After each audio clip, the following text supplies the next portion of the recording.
Good morning Singapore! Kasayo ba ani nila ng laag? Ana gyud sayo para makadaghan.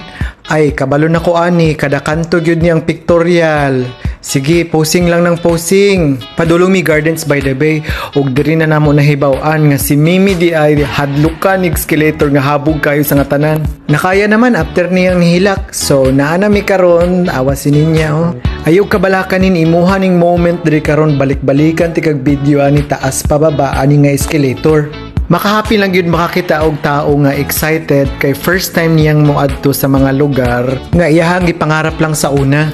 So high pa kaayo ang mga power ani diri tanan, wala pa ni gipang kapoy, tan-awa ang mga T-Girls, nag-enjoy mo diha.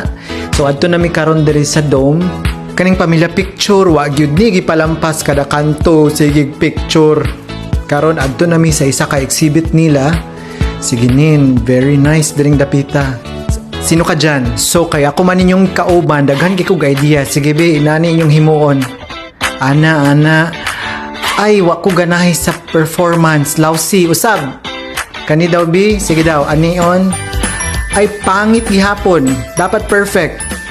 Kana, dapat lively ba? First day palang gani.